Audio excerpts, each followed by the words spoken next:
국민 여러분, 또 저희 방송을 애청하시는 시청자 여러분, 안녕하십니까? 북한 탐사의 이윤걸입니다. 우리는 북한 탐사 제14회에서 김정남 사망의 실제 담당자들인 국가안전보위부 해반탐국 주요 요원들의 실질적 행위에 대해서 알려드린 적이 있습니다. 그러나 세상의 모든 이런 중요한 사건들이 뒤에는 그 정보를 알려준 실제 베일에 가려진 인물이 더 중요함을 알 수 있습니다. 오늘은 김정남의 유자들, 특히 그 중요한 정보를 알려준 서영나에 대해서 중점적으로 파헤치려고 합니다.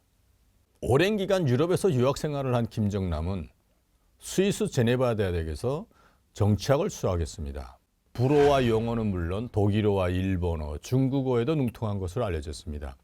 이러한 외국어를 잘 아는 관계로 각국의 지인들과 함께 많은 공개 및 비공개 이익 활동에 참여한 것으로 알려지기도 합니다. 오랜 해외 생활 속에서 북한 정권 및 아버지와의 관계를 완전히 끊은 것은 아니었다고 알려졌습니다. 사망하기 전까지. 북한 정보화 사업에도 관여하는 한편 김정일의 해외 비자금을 관리하는 당 39호실의 일부 해외 업무와 국가안전보위부의 해외 담당 부부장, 형식상일 수도 있겠지만 그 직책을 담당하기도 했다는 소식도 있습니다.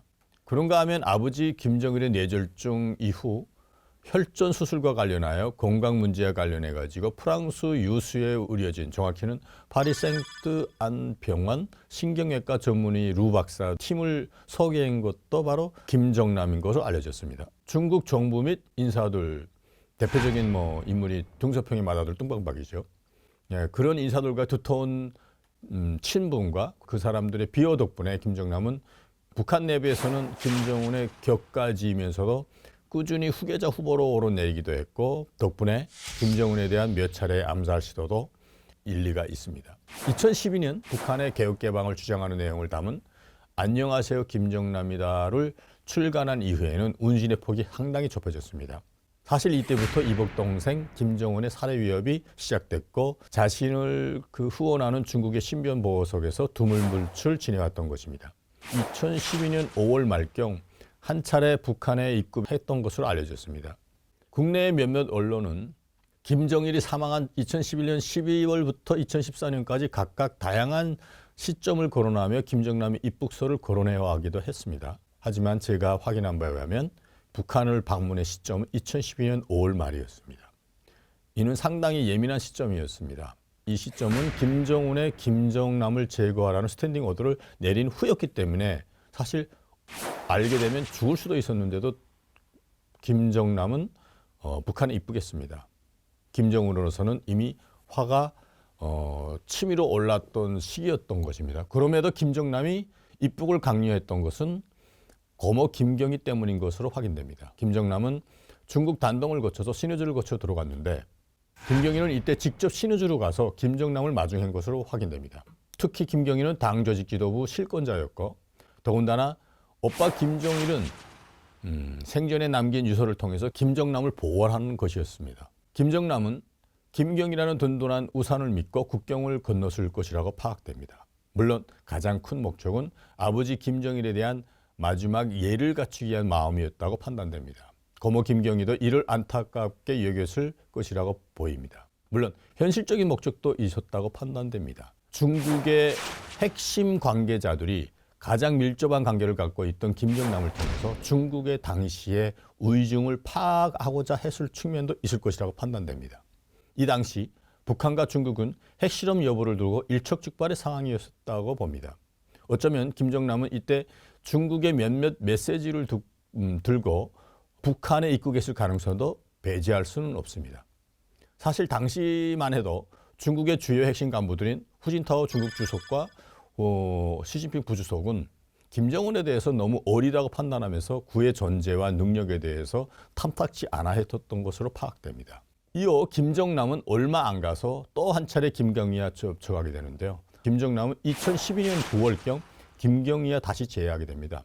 장소는 북한이 아닌 싱가포르였습니다. 김경희가 싱가포르에 입국한 가장 큰 이유는 역시 건강 문제였습니다. 싱가포르의 의료진을 통해서 진단을 받기 위해 만났던 것으로 확인됩니다.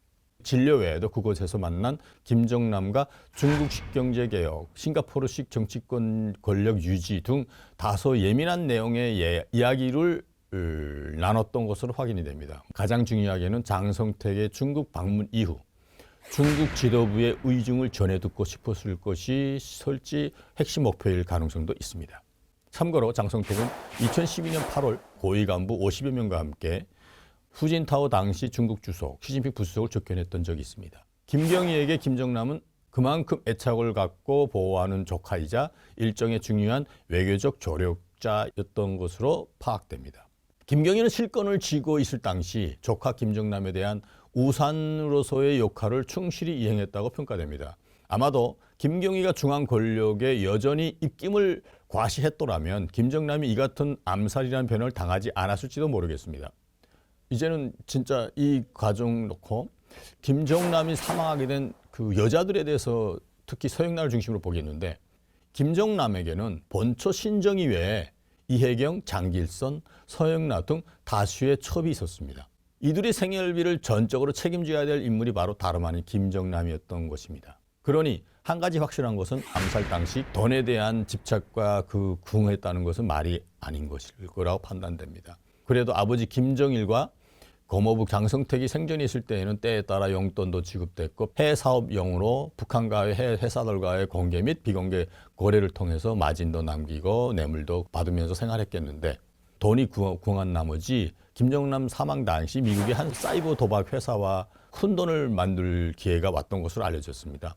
당시 김정남이 수십만 달러의 큰 액수의 차용증이 실제 배낭 속에 있었던 것으로 확인이 됐습니다. 이러한 사실을 구체적으로 알만한 인물은 오직 당시 김정남이 함께 동거하고 있던 북한인 서영나라는 인물인 것입니다.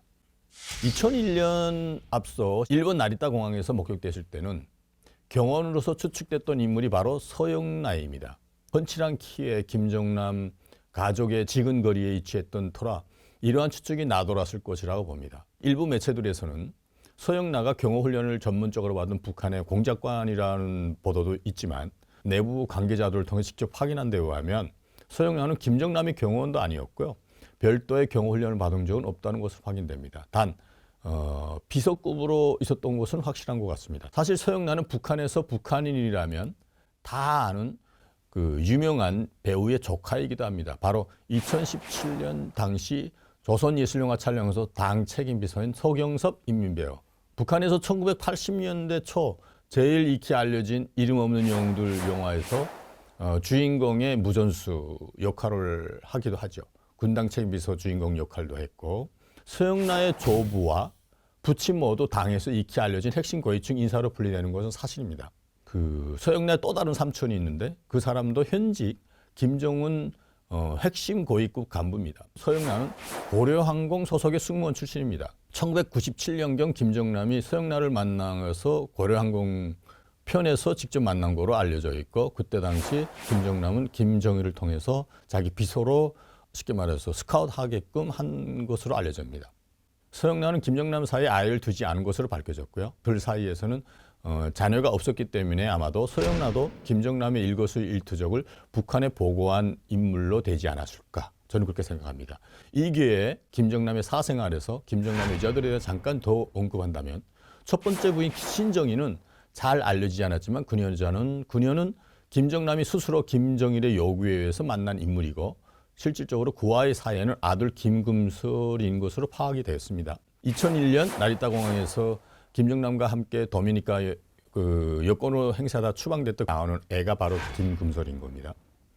그때 나왔을 때 안경을 쓴 사람이 바로 서영나인 거고, 김정남의 두 번째 부인이자 김한솔의 친모로 알려진 리혜경은 북한 칠보산 전자악단 출신입니다.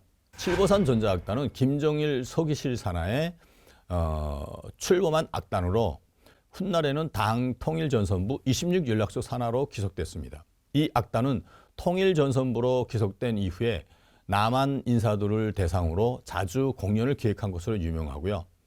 앞서 관계자에 따르면 김정남이 리혜경을 만난 것은 1992년부터 93년 사이인 것으로 파악됩니다. 이 시기 김정남은 칠보산 전자악단 공연을 북한에 입국했을 때 자주 관람한 것으로 알려지는데, 이것에서 김정남은 수탁급 단원 리혜경의 단박에 반했던 것으로 파악이 되고 그러나 결혼은 쉽지 않았습니다. 첫 번째 부인 신정희가 있었던 것도 문제지만 리해경이 외가에서 김정남과의 관계를 반대했다는 것이 확인됩니다. 특히 리해경의 외가에는 장철 당시 최거민의 부의장이 있었습니다. 아마도 첫째는 김씨 일가 격가지였던 김정남의 불안한 당시의 신분을 우려했던 것으로 추정이 됩니다. 장철은 조선문학예술총동맹 중앙위원회 위원장을 겸직했던 정도로 북한 제1교포 중에서는 아마 최고로 높은 위치에 올라갔던 사람입니다. 당시 장철의 반대는 그리 오래가지 못했던 것으로 파악됩니다. 김정남은 아버지 김정일에게 거듭 부탁한 끝에 리해경과의 두 번째 결혼에 이룰 수 있었고 결혼식은 평양에서 치러진 것으로 알려져 있습니다. 조카의 결혼에 반대했던 것은 결국은 장철이 1년간 정도의 혁명화 교육 정도를 끝낸 거로 알려졌고 익히 알려졌다시피 김정남은 리해경 사이에 아들 김한솔과 김설이가 있었던 것으로 파악되는 거고 두 사람은 결혼 초기는 매우 좋았지만 1990년대 후반 세 번째 부인이 서영나의 등장으로 이후에는 관계가 소원해졌던 걸로 알려졌고 일부 몇몇 언론에서는 이혼설을 제기할 정도로 현실적으로 서영나하고 살 때 이미 이해경과는 이혼돼 있는 거로 파악됩니다. 한편 김정남 사이에 아들 하나를 두고 있는 네 번째 부인 장길선에 대해서는 외부에 거의 알려진 것이 없습니다. 예로부터 화구는 바로 내부에서 온다는 격언을 돌이켜보고 싶은데요. 오늘은 바로 이렇게 김정남 사망에 지대한 기여를 한 서영나라는 인물이 사실 매우 중요한 인물이었다는 것, 그리고 김정남은 결국 김경희와 장성택이 보호하려고 애썼지만 김정은에 의해서 암살당하지 않을 수밖에 없었던 김정남의 자업자득, 바로 그 이유는 서영란이라는 점을 다시 한번 알려드립니다. 재밌게 들었는지도 모르겠습니다. 다음번에 더 중요한 사실을 알려드리고 싶습니다. 감사합니다.